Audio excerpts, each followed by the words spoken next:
Good evening, everyone. I'm going to go ahead and kick us off. My name is Lena Williams. I'm the Manager of Energy Account Services here at Central Coast Community Energy. And I would like to thank you for joining us for our first in our series of introductory webinars regarding our net energy metering, electric generation proposed changes, and our generation rate structure that's going to go into effect in January 2022. We will get started, of course, with everyone in the group. I know that there are some that are responding in the chat and some in the Q&A. We will actually be primarily manning from the Q&A feature. So if you do have any questions, please drop them in the Q&A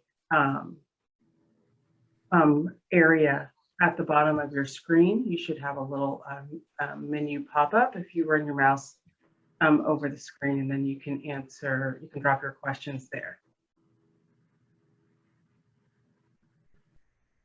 So this evening we are going to be together for about an hour. In that first 35 to 40 minutes, we will cover an overview presentation of what our proposed net energy metering program and rate changes are for 2022.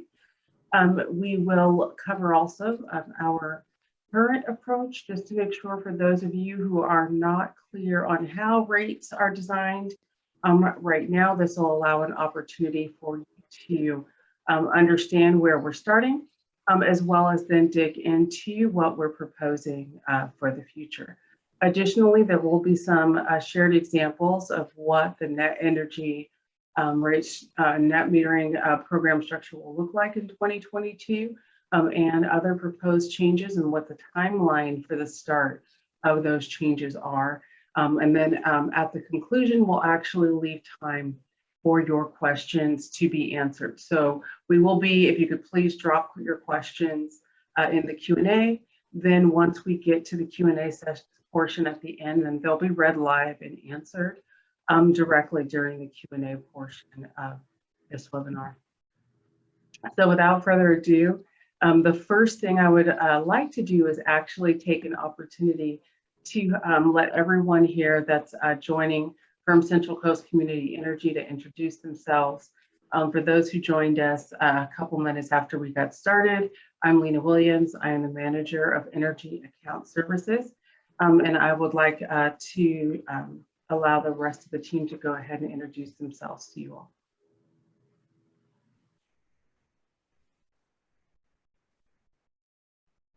I'll start. I'm Robert Shaw. I'm the COO and General Counsel here at Central Coast Community Energy. Tiffany, you're next on my screen. Why don't you go? Sure. I'm Tiffany Law, and I'm the Chief Financial and Technology Officer at 3CE. I'm Tom Habashi, CEO at 3CE. And I think we're up to Scott. Sure. So I apologize. I opened my computer and it decided to restart right now, unfortunately. So I'm on Max's computer. My name is Scott Burnham. I'm with New Gen Strategies and Solutions, and we've been working with 3CE on some of their rate and cost of service issues here. So.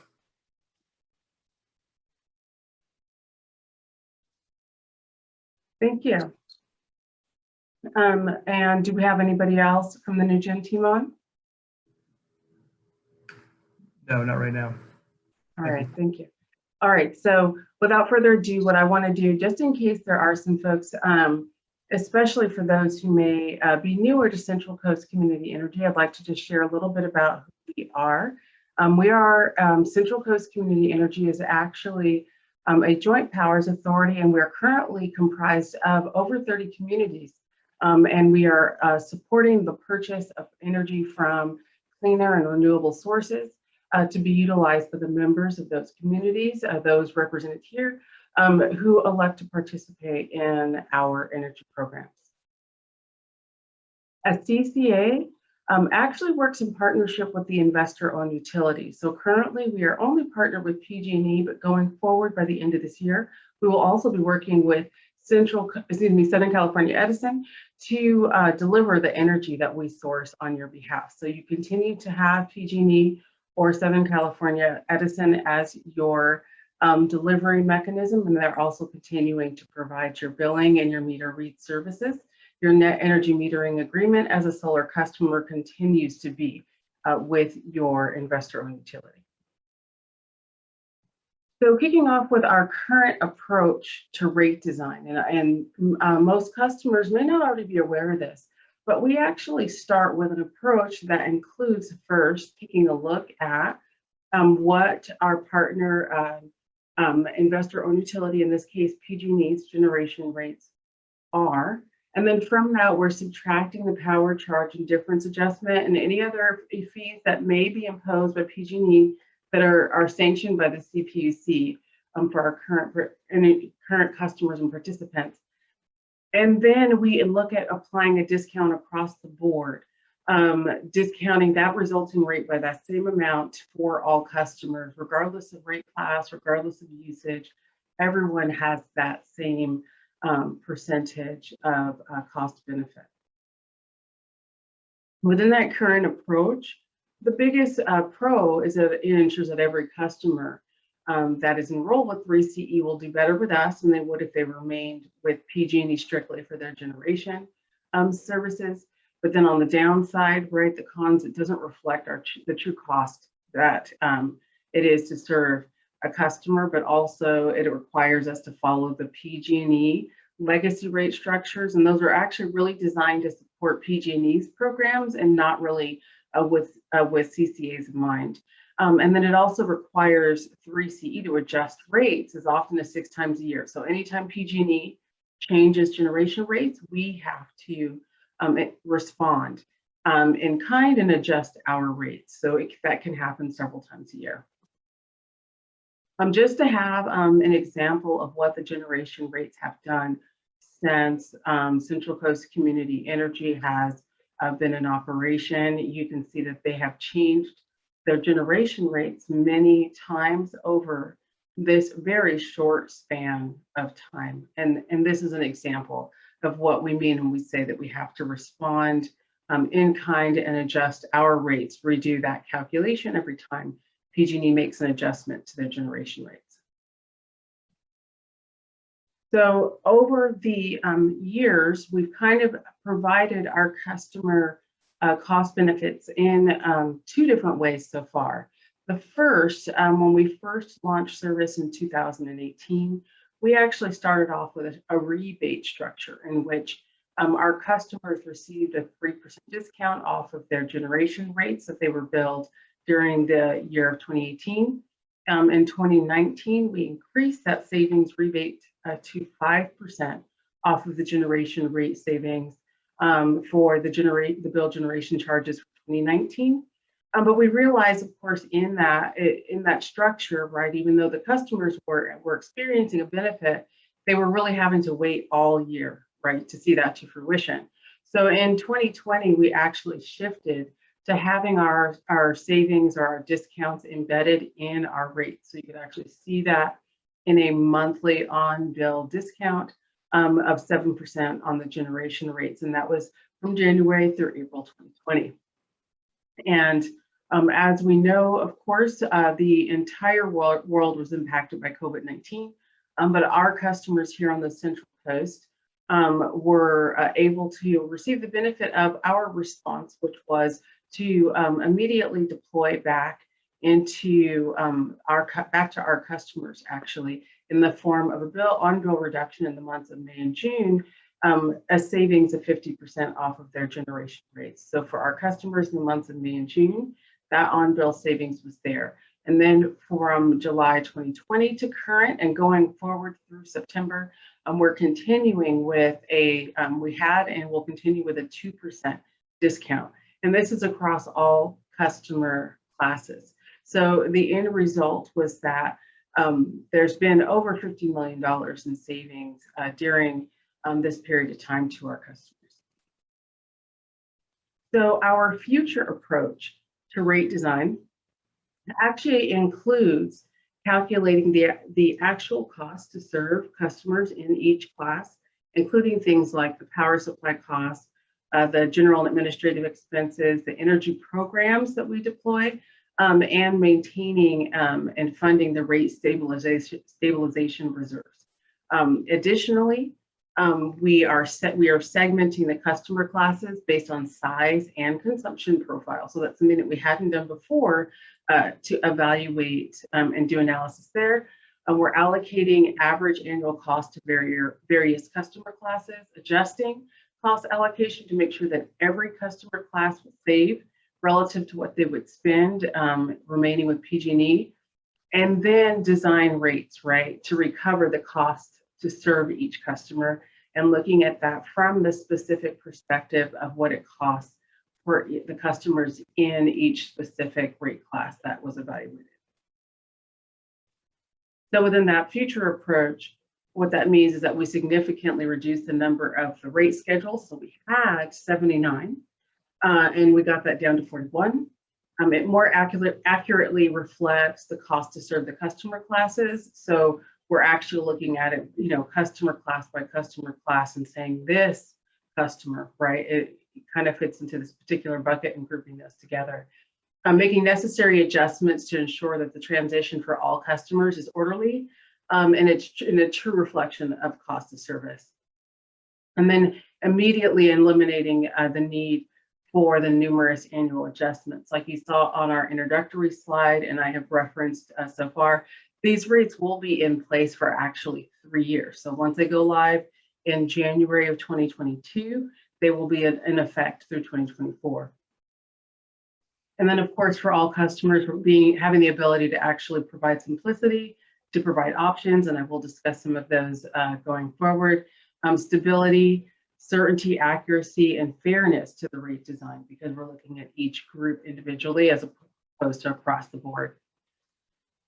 And on the other side there, of course, one of the cons is, right, although it guarantees the competitive rates, of course, for each customer class, it doesn't mean that every customer class has the exact same level of guarantee. So it's going to be very unique. It's not going to be a one size fits all going forward. So this is our schedule of what it looks like in terms of the implementation. I did mention that this is the first workshop that is going to be taking place. So you may receive, depending on what customer class or category you are in, additional or subsequent invitations to other workshops that are continuing to roll out. We do have one next week that's for the larger commercial industrial customers, and then the one for small to medium commercial customers in April, ag, and then residential. So keep an eye out. If you don't notice that, there will be a link dropped in the chat later on to the web page where you can go and register for one of those other webinars.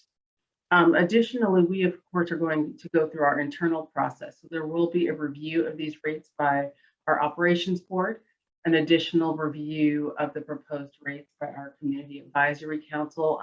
Finally, a policy board review and approval of the rates June 16th of this year. So once that actually happens and the rates have been approved, we'll actually begin to have the opportunity to start to share specific rate information with customers and give a better idea, right, in terms of analysis and offerings that would be available to our incoming customers. And without further ado, I definitely would like to introduce Scott again, who will kind of step into an overview of what those options will look like in 2022.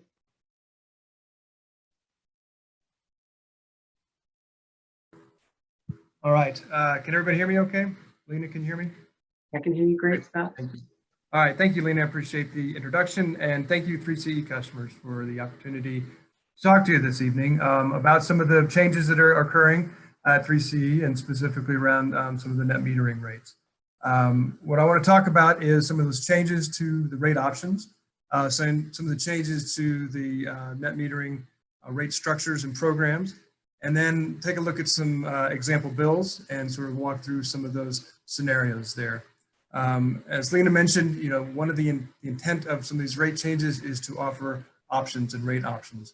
So most customers, including net metering customers, will have two options. One will be the default option move to the cost-based rates and these new time of use periods. There is an alternate option to be on seasonal flat rates, and we'll look at sort of what those different rates look like in terms of the rate structures. And that alternate option is for a 3-year period. We recognize that not all customers are sort of have that option. They are exempt from the mandatory transition or excluded from the default time of use. For those customers, there will be a default option to stay on the legacy time of use periods. They will be subject to the cost-based rates under those periods, but those too will have an alternate option. The important thing here is that you as customers will have the option to select either the default or the alternative. And 3CE will be developing a schedule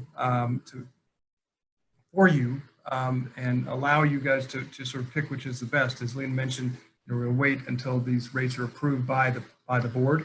But then once that has been approved, then the process will begin for developing those options. So even if you're exempt from moving, you'll still have the options of either default or an alternate. Next slide, please. So the question is why are we changing rate structures and how will that impact net metering? Well, one of the reasons we're changing rate structures is if you look at the relationship between the solar production curve in the red and the market prices for power in the blue, you can see that the net metering, when it's at its peak, is really when the blue, the line or the value for the market price for power is at its lowest. You see it comes up in the morning, goes back down in the afternoon because of the large amount of solar generation in the CAISO market right now. It then peaks in the afternoon or in the evening, generally speaking, when net metering is not peaking. And so 3CE has to provide power during that peaking period of time, obviously. And so this is one of the reasons why we're proposing some changes relative to the way net metering is structured for 3CE. Next slide, please.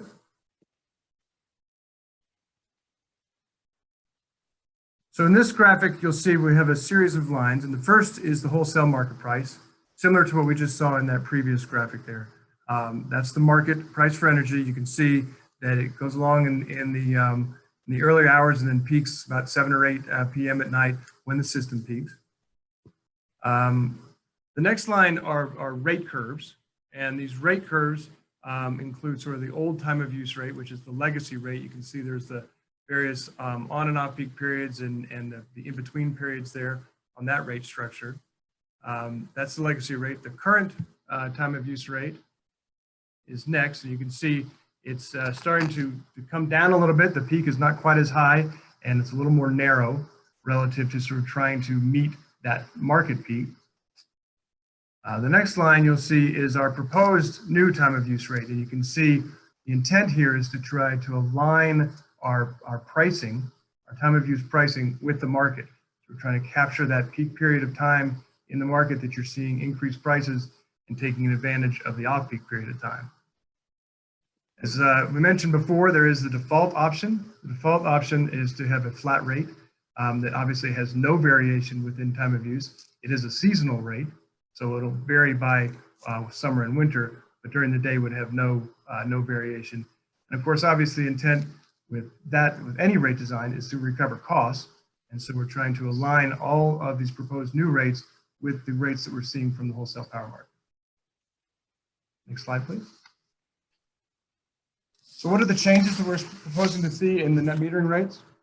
Well, probably the biggest one is an implementation of a fixed charge for residential customers. Currently, there is no fixed charge on the bill. We are proposing to increase that fixed charge to $4.50 per month. And what that fixed cost does is it allows 3CE to recover its fixed costs, and it allows them to offer programs and services for all members and for all members of 3CE. And so there are fixed costs, and those costs do need to be recovered. And so we're proposing to do so with that $4.50 charge.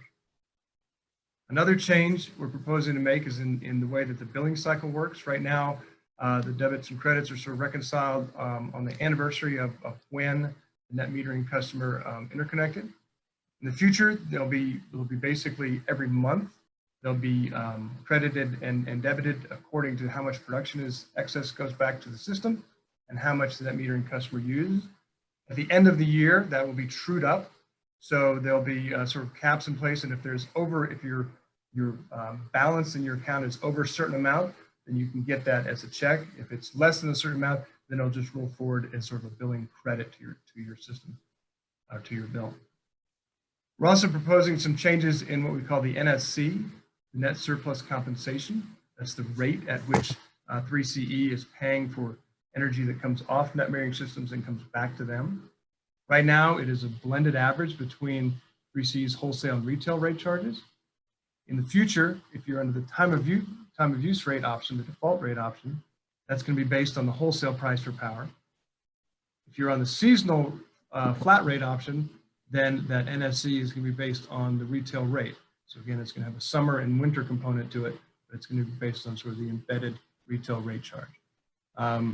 We also recognize that there are administrative expenses. Right now, we estimate that those administrative expenses are about 3 times the cost to administer a net metering bill compared to general residential customers.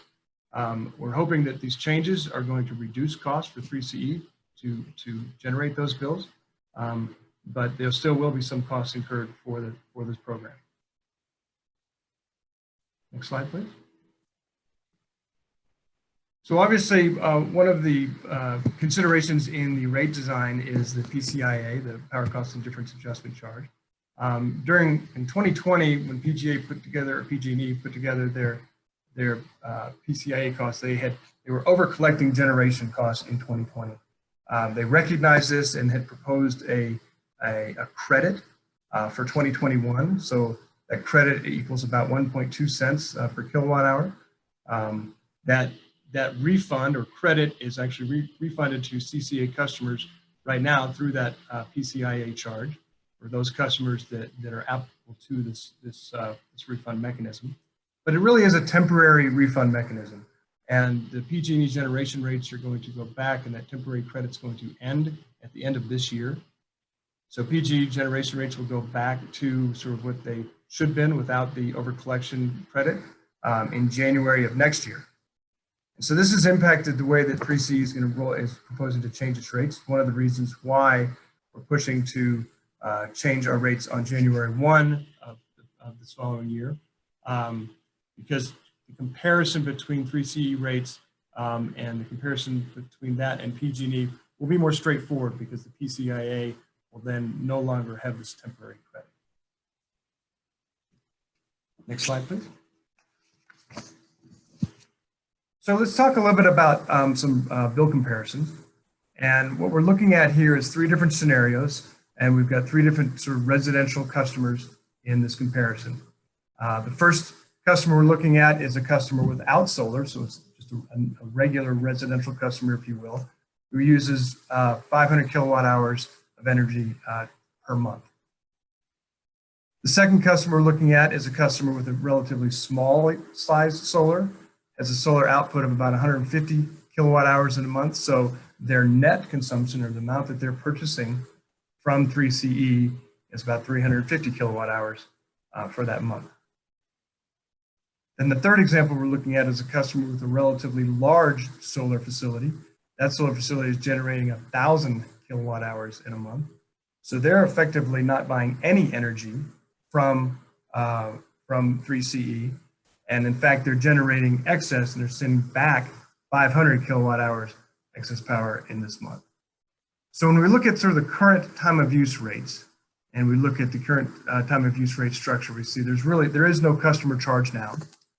There's the energy charge. So that customer without solar that's using 500 kilowatt hours in a month is being charged $37.42 for that energy in that month, and that's their total rate charge. The customer then with the solar is getting a credit for that 150 kilowatt hours that's coming off of their solar and reducing the amount that they're purchasing from 3CE. So you can see that credit is reflected in the energy charge being reduced from $37 to approximately $26. And that's the extent of their rate charge for that month. Now the customer with a very large system, their sending back the 500 kilowatt hours per month. They are incurring some energy charge because of the timing with the current time of use rates relative to the timing of the generation coming off their solar facility. However, their net surplus compensation, their credit, is pretty significant right now because it's at that average blend between the wholesale and the retail. So that average blend comes out to $35.50. So their total rate charges is actually a credit of $32.62 for that month under the current time of use rate structure.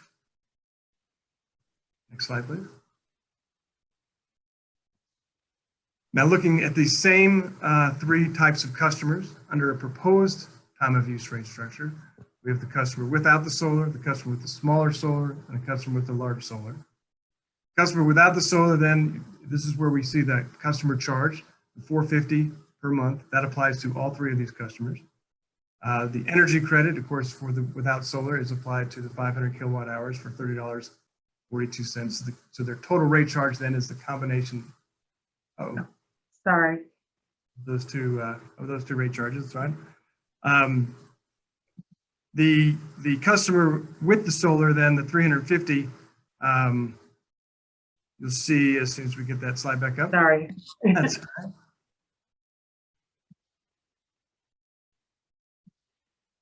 right. All right. So again, we're looking at the proposed time of use rates. The customer charge of $450, the energy charge $22.51. So that's reflecting that 150 kilowatt hours that they are generating, that's reducing the amount they're purchasing, for a total rate charge of $27 for the month. A customer with the excess solar, with a significantly large solar system, does see the customer charge of $450. There is an energy charge of about $345, again, depending on the timing of when they're using energy and when their system is producing energy. And then their net surplus compensation, their credit, is significantly reduced, right? Because under the time of use rate, they're going to get the value of that energy coming off has been reduced to the wholesale value of energy. And so their total rate charges then are still a credit, but approximately $5.30 for the month. Next slide, please.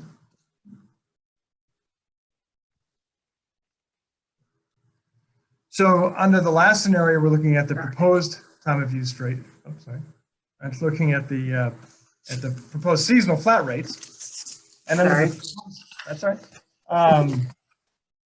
Under the proposed seasonal flat rates, again, we have the customer without solar, right? The same bill that you would see there. Now, obviously, your bill is going to depend on relative to when you're using energy on relative to when the on and off peak rates are. And so, so when we're looking at the proposal seasonal flat rate, again, that's flat. There's no variation in the time of use charge there.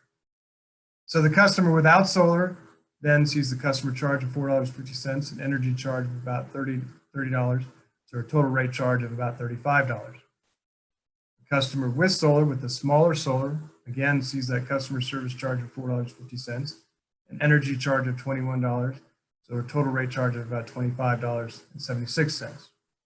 Now the customer with a very large solar, they're going to see that customer charge of $4.50, but you see there they would see no energy charge there. So that's $0 there because of the amount of their zero net for all hours, right? And then their net surplus compensation is a credit of about $30. So their total rate charge is about $26.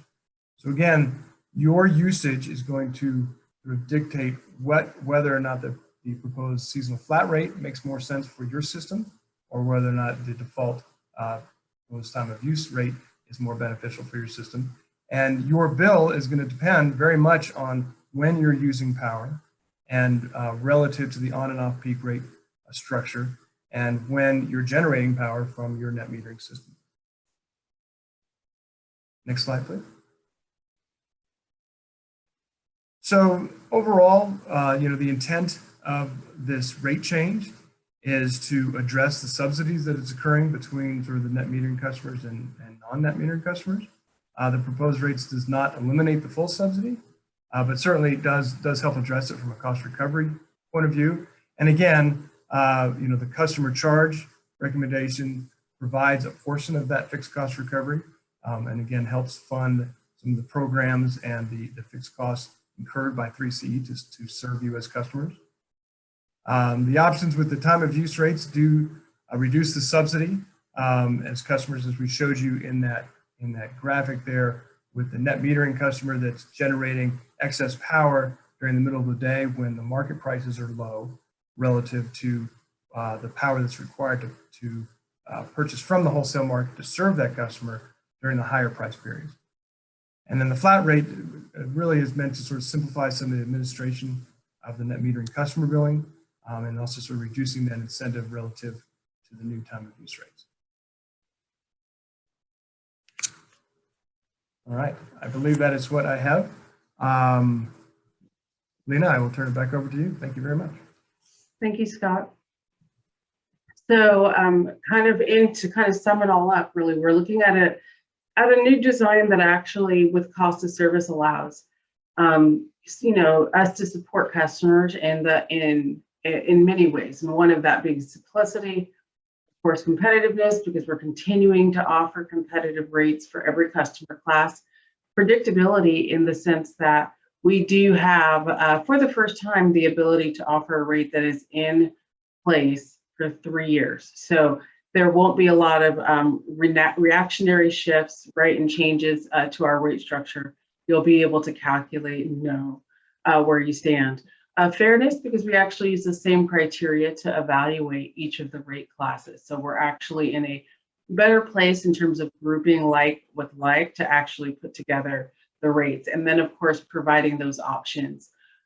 As was mentioned, you will have a window of opportunity that will come up, that will be open for you to actually kind of analyze and evaluate whether or not you want to default to the cost of service, one of the new cost of service rate options, whether or not you want that rate to be with the time of use rate plan, or whether or not you want that to be a fixed rate for 3 years.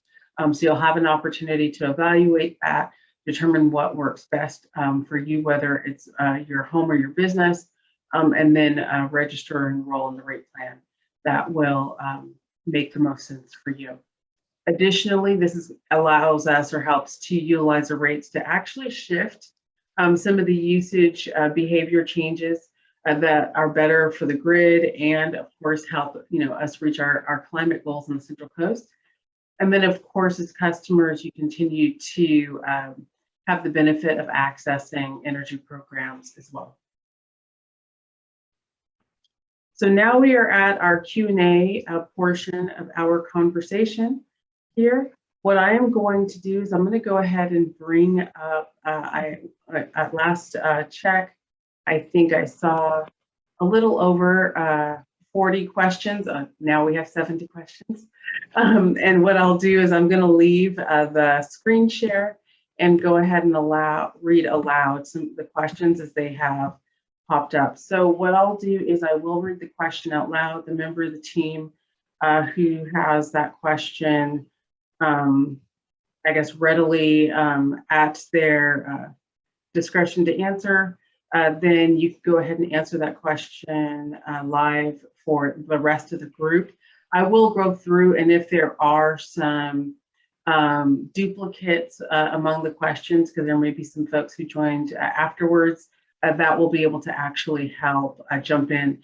We will not be answering questions that are, like, for example, specific to an individual bill, but we will get in there and get your questions answered. So let's see here. It looks like one question that came up, I think that was flagged to answer live. We have a question here from Bruce. It says, will this information be available in text or email? And I am assuming that the question is with regard to the presentation content. I know I can answer that one. It absolutely will be. We're actually recording this presentation and we'll make it fully available on our YouTube channel. So it should be up probably by the end of the day tomorrow.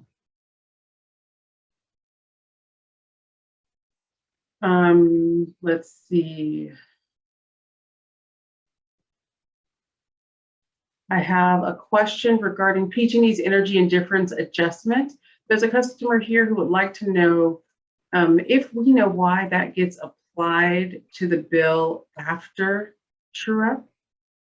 I am not sure if one of the members of the group knows if there's a reasoning behind when that gets applied to the bill. Dina, what was the question again? The question is there, with PG&E's, the power charge indifference adjustment, is there a reason why it gets applied to our customers' bills after true-up? I think it applies to the customers regardless of whether there's a true-up or not. It's applying to the customer monthly. I don't know if it applies to the NEM customers all the time. Anybody can step up and help with this one?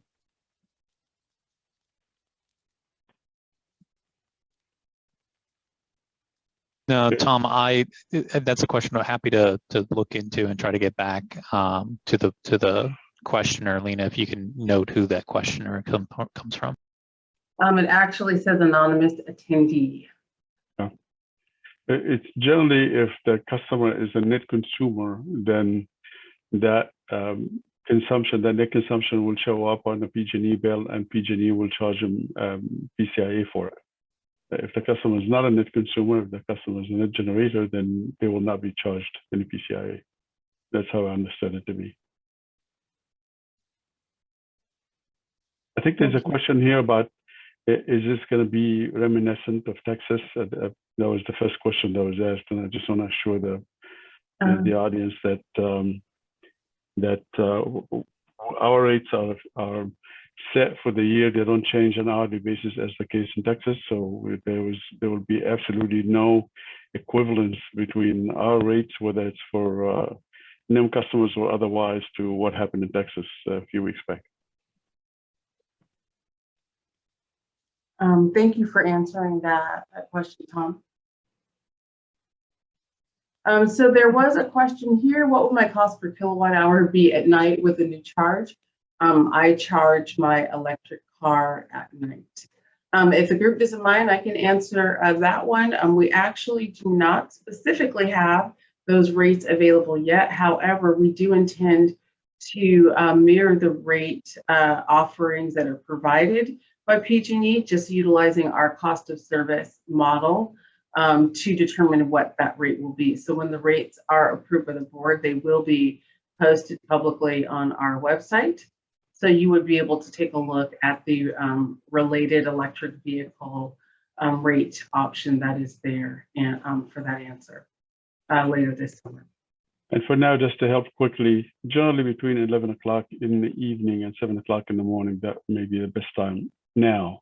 But I would suggest later on in January, when we have the new rates, look them up, make sure that you find the time of the day where the rates are lowest, and that would be the time when you want to charge.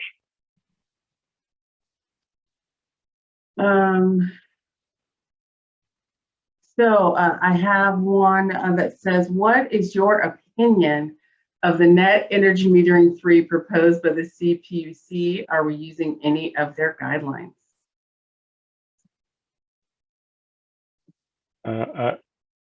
We're still actually trying to figure out what 3.0 is going to look like.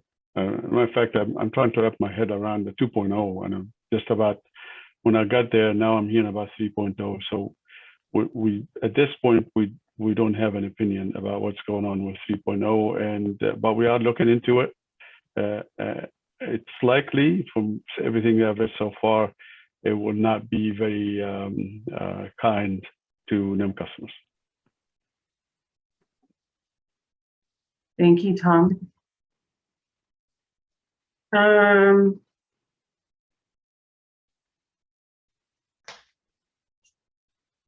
Okay, so I believe I answered this one already. So I'm a solar customer, and I generally use my time of use plan with PG&E.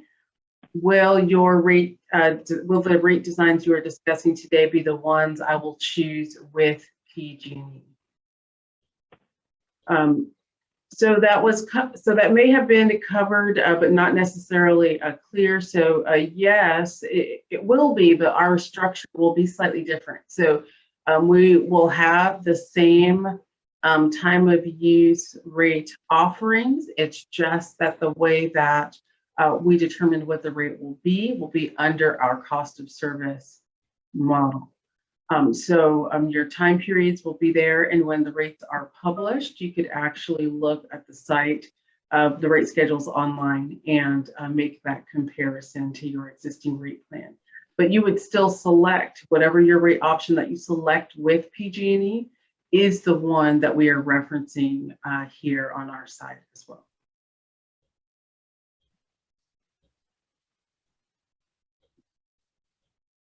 Oh, this is a good question. Somebody asked, are we also green wave energy? So the answer to that is a resounding no.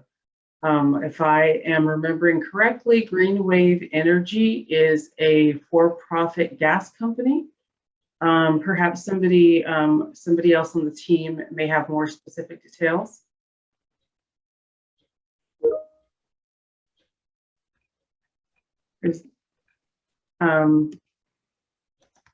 Rob or Tom, do you happen to have any more information about who Green Wave Energy is? No, if they're a gas company, I don't know them. I thought the question was asking about whether we would support wave energy as a renewable if it were to be developed. Oh yeah, I thought he was asking if we were that gas company that's out and about, I think usually in Santa Cruz County and in Monterey County. They're a third party provider. I don't know them, and I would just advise every customer to take any of these sales pitches that they hear from third party providers with a grain of salt and investigate it very carefully before they sign up with anything. There are a couple of questions in here with regard to rates and when they'll be available for comparison options. For clarification, until the rates have been approved by the board, we actually cannot provide them specifically, but as soon as they have been approved, we can make those available online. Yes? Lena, just very quickly, we will be sharing the rates with the operations board, the first cut at it, and obviously we'll take the board's input into consideration and make changes if necessary. But the first time we're going to be sharing the rates with our first board is going to be in May. Before that, most likely we're going to be putting the information online, I would say a minimum of 2 weeks before that meeting. So we're looking at probably the third week of April, where we'll be able to put the information online for everybody to see and examine and critique, and be prepared to come into the operations board meeting with hopefully a lot of praise. So I don't want to miss answering this particular question because I think that there was one or two customers that asked, not specifically about this brand, but there was a customer that asked, they're getting power walls installed next month. Are there any plans to join customers into a virtual power plant?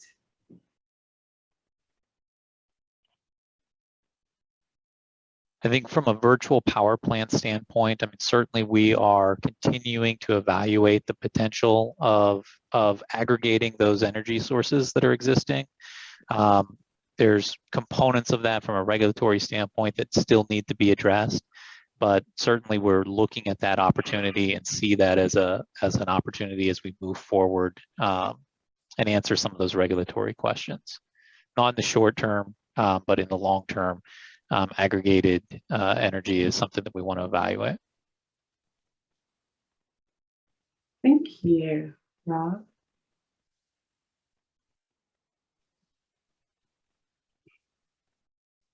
This one is a very specific. So this customer is a treasurer of a small mutual water company. Will there be grants available for power walls or other types of power storage to keep pumps running during PS events? It seems like you already do have a plan for municipalities. We don't have plan for municipal. If you say municipality, as in, do we have a plan to put batteries in a municipal building? I don't know if that's the question of. Well, he's saying that he's actually not in a city, so it's outside of city limits. Will there be options for non-member agencies or outside of direct municipal buildings?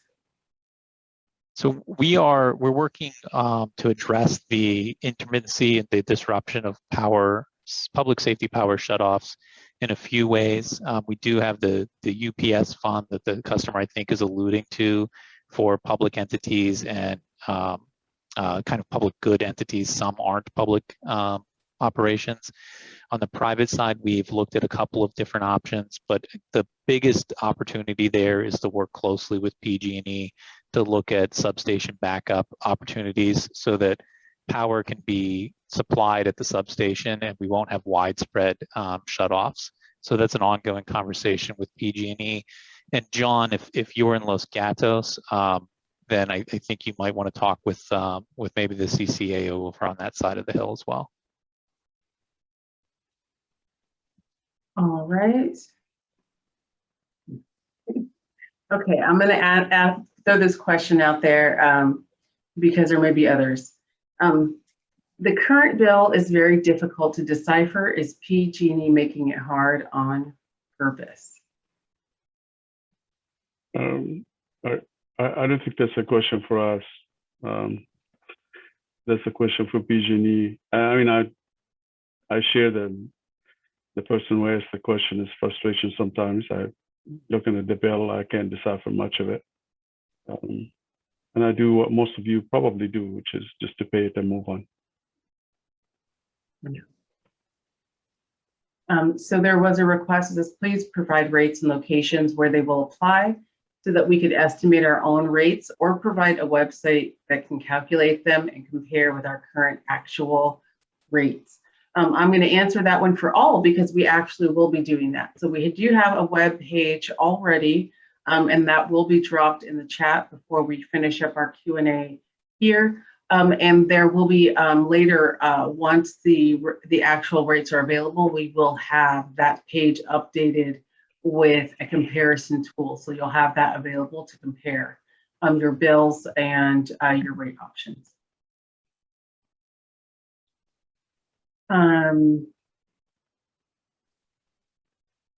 Okay, I saw another question. I think you already answered about Texas. I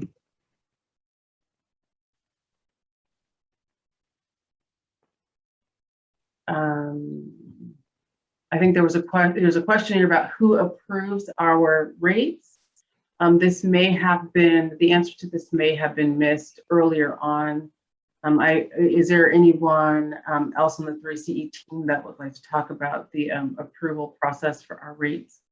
Our policy board is the final authority on approving rates. We will be going to the operations board in May, making the recommendation to approve the rate and to forward the rates to the policy board. We will do the same thing with the Community Advisory Council in early June.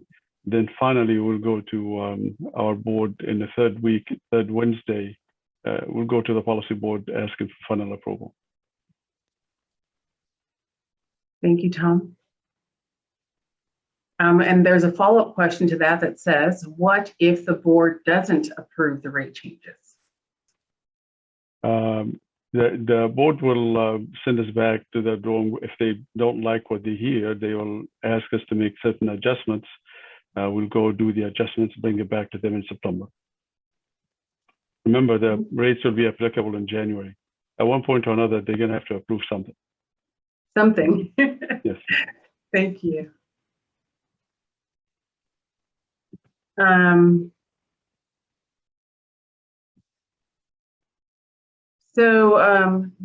This question says, why will the new rate structure not necessarily provide savings for all customers, only customer classes?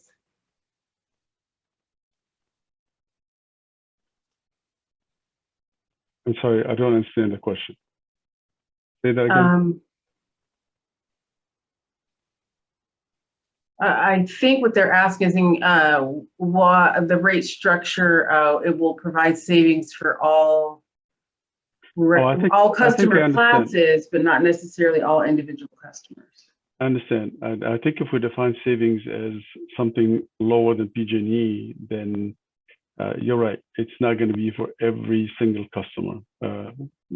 Because if we do that, then we have to tie our rates to PG&E's rates, and we're back again to that spot that we don't want to be in, which is we constantly changing our rates. So if our rates don't reflect our cost of service, we can't offer programs for our customers because we constantly have to deal with this change of rate design to catch and keep up with PG&E. If we do it to make sure that the customer class as a whole is saving relative to PG&E, then we can make certain adjustments, but these adjustments will not make sure that every customer is saving relative to what they pay PG&E otherwise.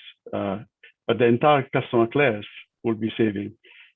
It may be that some of the people in that customer class, based on the consumption, may end up paying less.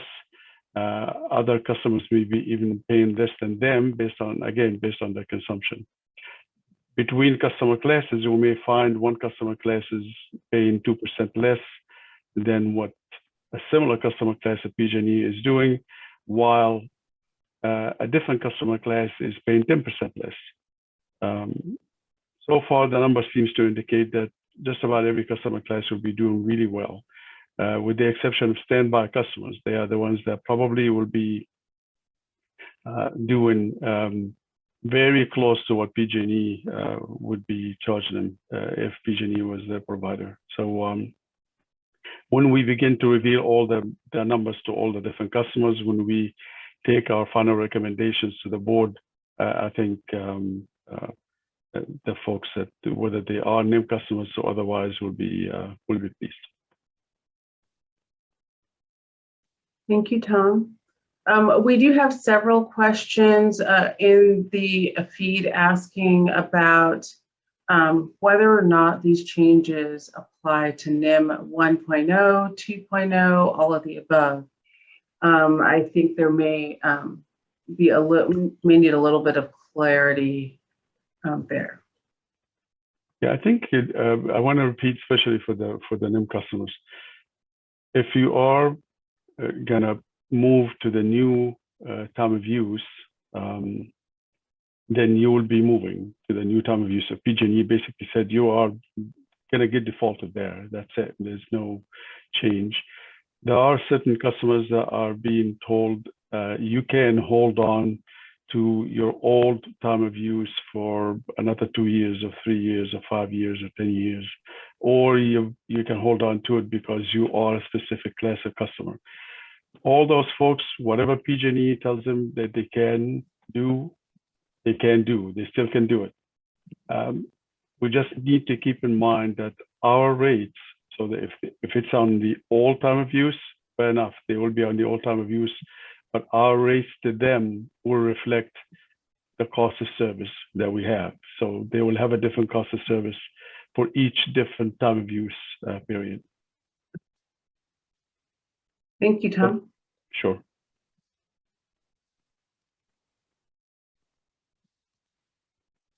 So let's see here.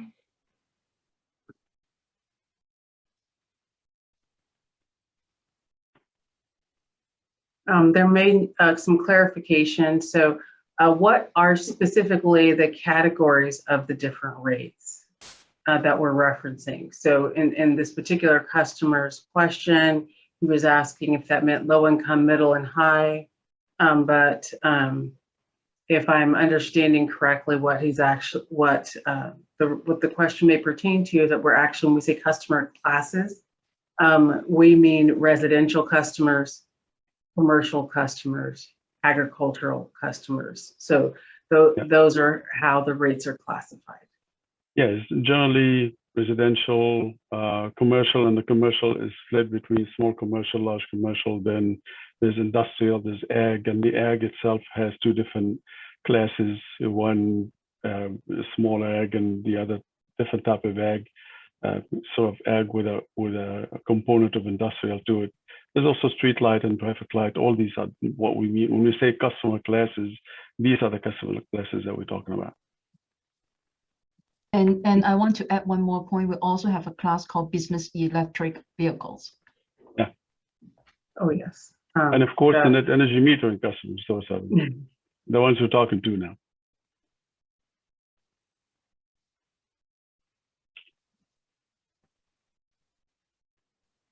All right.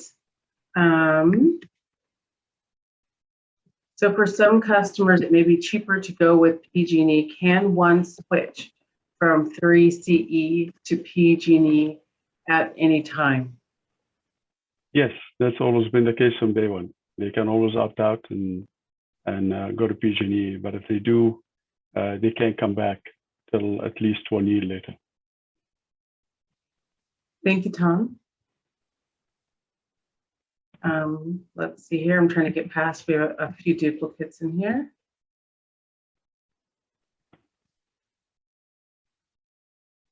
I think there are a few questions about if there would be any applicable differences for customers that have PV plus storage versus customers that have solar only.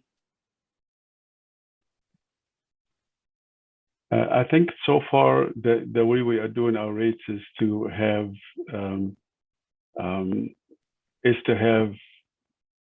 time of use rates that is based on the cost of service. So for any residential customer, whether it's a NEM customer or a regular residential customer or a customer that has solar plus storage, basically we'll apply the time of use rates for each and every one of them.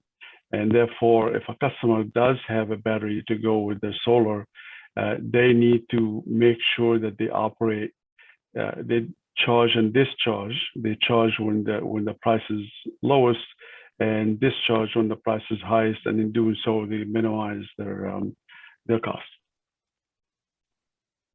Thank you, Tom. There is a customer, and it looks like there's actually two that have questions pertaining to the fixed charge. So why are just residential users being charged the fixed charge?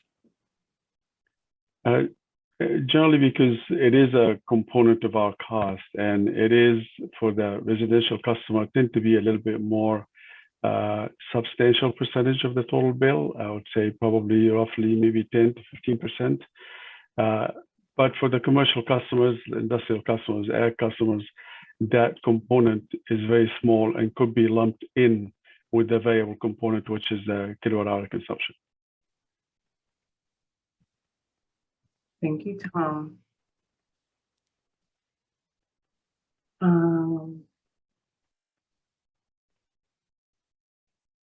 So I have a couple of questions. I think that you kind of have already answered this regarding the opt-out. I think there may be a couple of customers who, individuals on that may have questions about being a 3CE customer in general. If you are in one of our new enrolling communities, I would definitely suggest that you visit the enrollment page that has all of the frequently asked questions on our webpage. If you go to 3ce.org, under account services, the very first link actually talks about all of the options when you are in an enrolling community, which you may be.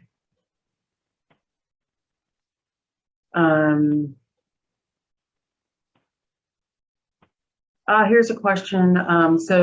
You mentioned the EV customers should charge during the time of day with the lowest rates in the new rate plan. And Sonoma Power offers smart chargers to their customers. has 3CE considered doing the same? We don't currently, as part of a program, offer the smart charger. I think I'm aware of the technology that's being referenced. But we are evaluating our programs, and there's a lot of program offerings that are going through a public process with our community advisory board. And I think the next opportunity to weigh in on that will be at the April 7th community advisory board meeting. Thank you, Rob. So as a PG&E residential customer, it seems difficult to see my actual rate schedule without digging into websites. Is there a plan to make this simpler to understand for customers? So on the PG&E side, I can't answer for them specifically. You do, when you log in, it's on your main dashboard there. But I do know that we are developing a customer portal. So when you log into our portal, you can also see whatever the rate plan is that PG&E has informed us you are currently enrolled in. That rate plan will be reflected on your customer account when that portal goes live. So you'll be able to see it on our portal also. For any other options, I know on PG&E page 3, it can be found there. And our page is usually page 5. It's a residential customer's bill. Lena, I just want to acknowledge one question that apparently came in more than once, and we haven't answered it, and it has to do with an amount of money that we've requested to balance somebody's. It was a true-up charge that went to a customer, and they're wondering why is that. I just want to repeat what Lena said early on, which is if you have a question about your bill, if your current bill, whether it's related to a NEM account or not, please call the customer service. We are not equipped, obviously, in this webinar to answer questions about specific issues that you're bringing up related to your bill. I apologize to the person who asked that question more than once, looking for an answer. Sorry, we do have a little over 100 questions, so there are a few repeats in there. I do apologize if it was the same person asking.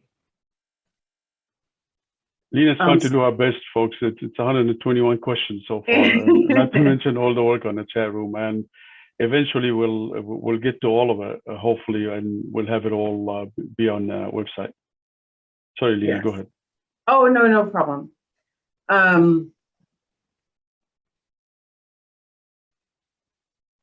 So there are several questions about battery storage options that I know don't necessarily pertain here to cost of service. Do you guys have a recommendation, any of you, on a good place for customers to go if they want to investigate battery storage? If there is a resource that perhaps I can drop here in the chat that could answer some of those questions.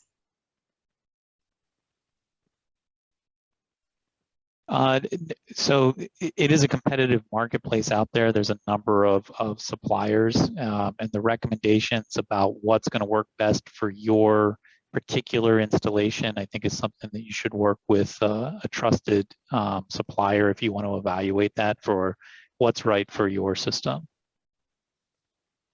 Okay. And Lena, while you look for the next one, I think another question that I've seen a couple of times is, how will the 450 customer charge work in relation to a PG&E charge? And that charge is, I just see in the chat here, is a $10 charge, whether that's going to be on top of a PG&E charge. So Tom, if you want to address that. Yes, if actually PG&E is charging our customers $10, that is probably reflecting their fixed cost for the distribution and transmission side of the business. Our 450 is just a charge for our side of the business. Thank you. Okay, the 450, by the way, I think that it was listed here as the $450. not It- $4.50. Yeah, it's $4.50. Please don't think that we're not going to be charging you $450 a month.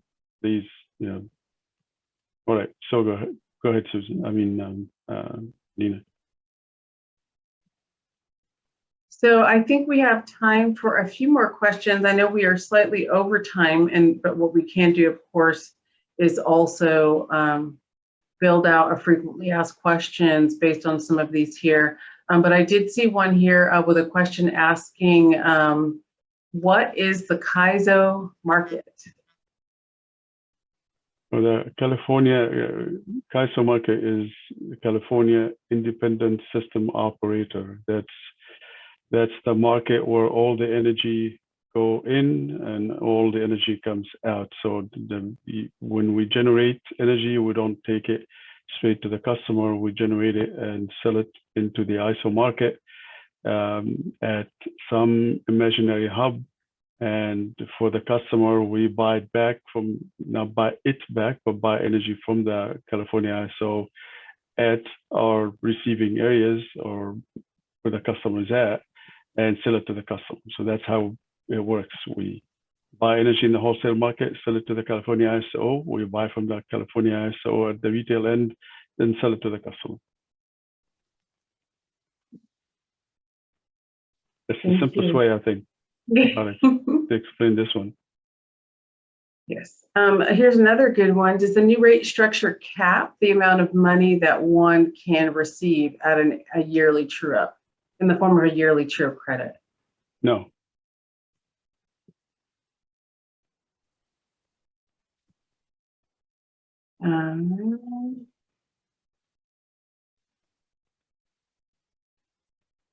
So the net surplus compensation rate is going from 6 cents to 2 cents, or is it 5 cents or 6 cents based on seasonal rates? It wasn't quite. I think there's a couple of customers that weren't clear. If you go for the default time of use, then it would be matching the wholesale market, which is a 2+ cent. If you choose to go with the 3-year fixed rate, seasonal fixed rate, then it will be whatever that seasonal the fixed rate is, which will be, I believe, in the summertime somewhere around 6.6 cents a kilowatt hour, and less than that in the wintertime. Yes, Tom, during the summertime will be 6.3 cents, and then during the wintertime will be 5.9 cents. Whatever Tiffany said. Yes.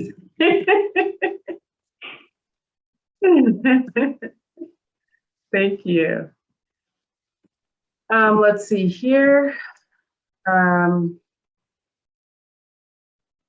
Is there a place that we can provide, and this may actually be on our site, and I'm just not sure where to direct the customer, where we could provide a glossary for the acronyms that we used? So you already explained CAISO. Somebody else wanted to know what PCIA was, and Nsc. So is there a place that we can provide a breakdown of the acronyms?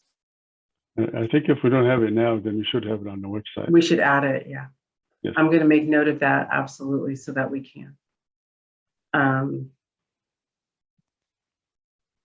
Okay, let's see here.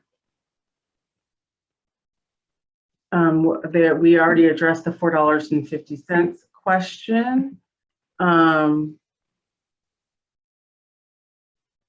and then somebody said you already answered my question, so we may have already answered it twice.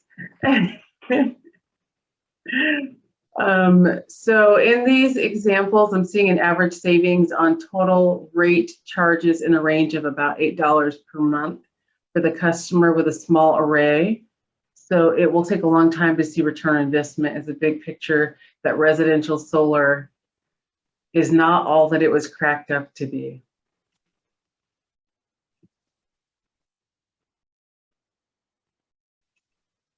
I think for some folks that may have end up putting solar on the rooftop with high expectations, please remember we're not the ones that build those high expectations. And generally, they may have been built in the past either by contractors or a combination of contractors and Pacific Gas and Electric But I believe we have not, since we started operation, even before we started operation, we didn't try to exaggerate the value of putting solar rooftops.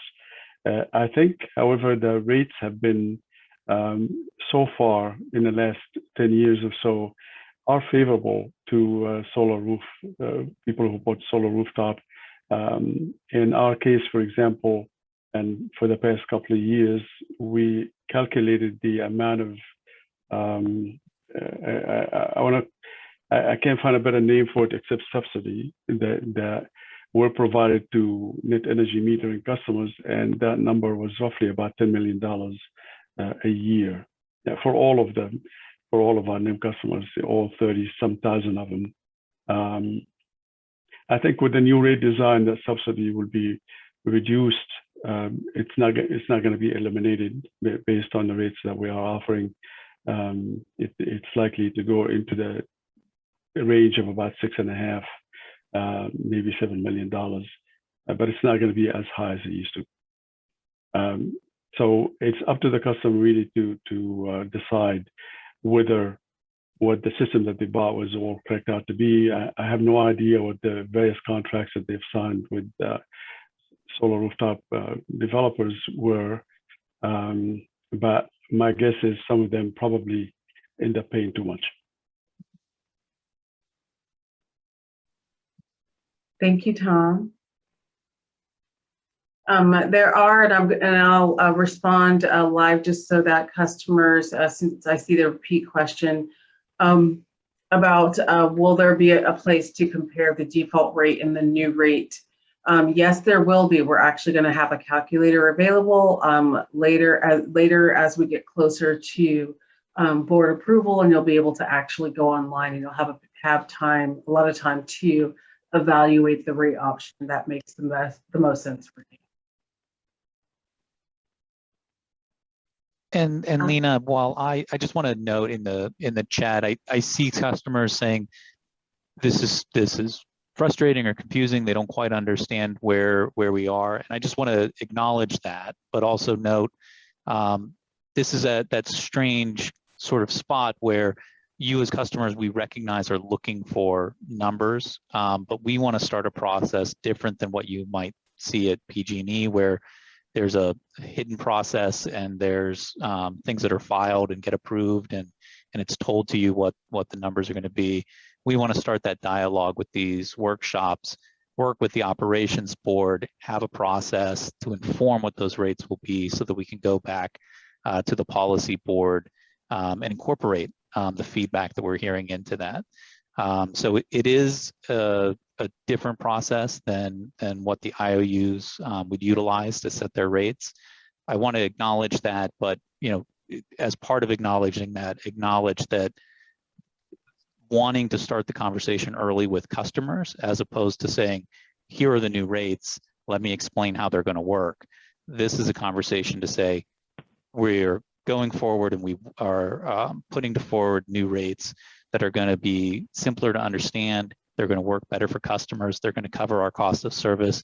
It's going to decouple from PG&E's kind of variable rates that they change throughout the year.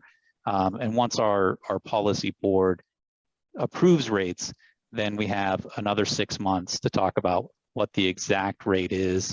And as Lena mentioned, we'll have a calculator that will help show what the default and that flat rate option is. So we're between now and January of next year, between implementation, and we will continue to be working and communicating around these concepts with you all. Thank you. So I think we have time for one more, which is a hard one, which is hard to choose. I'm trying to look for something that we have several people asking the same question. Oh, this is actually a good one, and it may be coming from a commercial customer who was asking, where does this fit in, or how does this compare to the rate changes or the time of use rates that went into effect on March 1st? I guess the customer may have received a notification about that recently.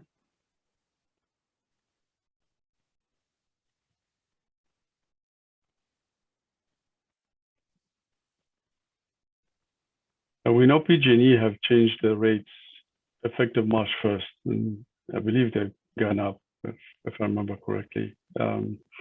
We also, because we're still operating in the old paradigm, anytime they change the generation rates, we have to change our rates in order to calculate the rate minus the PCIA, then we apply a discount to that, and that becomes our new rate. So every time they change the rates, we had to change ours.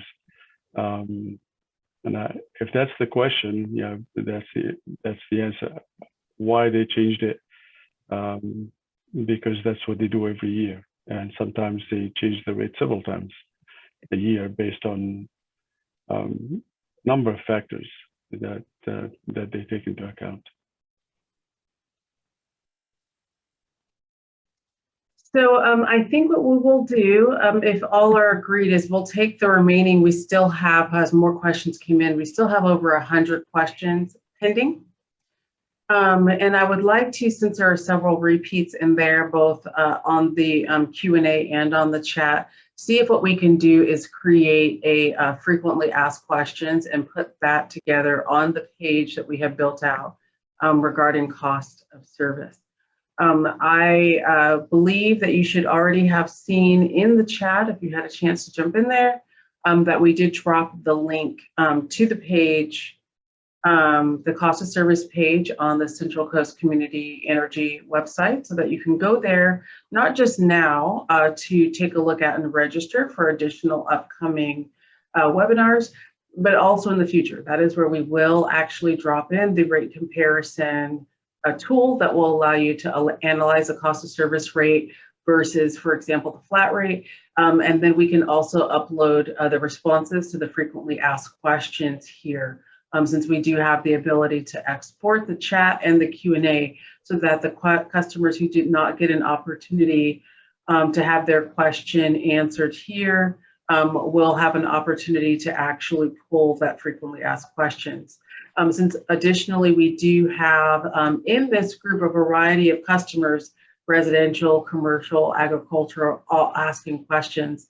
Also bear in mind that you can, in participating in those other webinars, dig in more specifically into those questions that apply to your specific rate scenario. So for example, those of you who are asking questions about electric vehicle options, for example, or those electric vehicle rate plans, we could probably also include that in the residential customer conversation, for example. So this is not the end of the conversation about these rates or about cost of service. There will be additional opportunities for us to come together and answer all questions that are coming to us.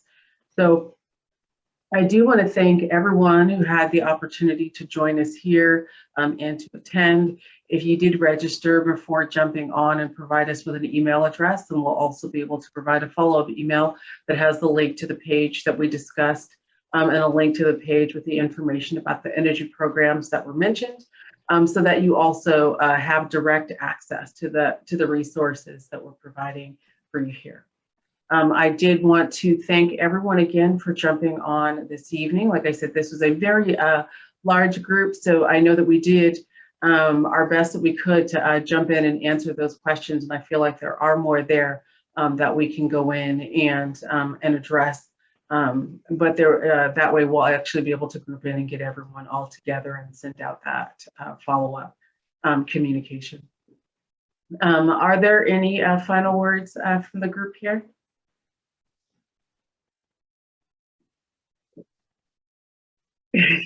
Everybody's so quiet. I do see a few thank yous popping up. Like I said, thank you. One thing, if there's still folks on the call, just one thing I want to remind everybody of: change generally is not something that people take lightly, and the first reaction is to just be suspicious of whatever that change is.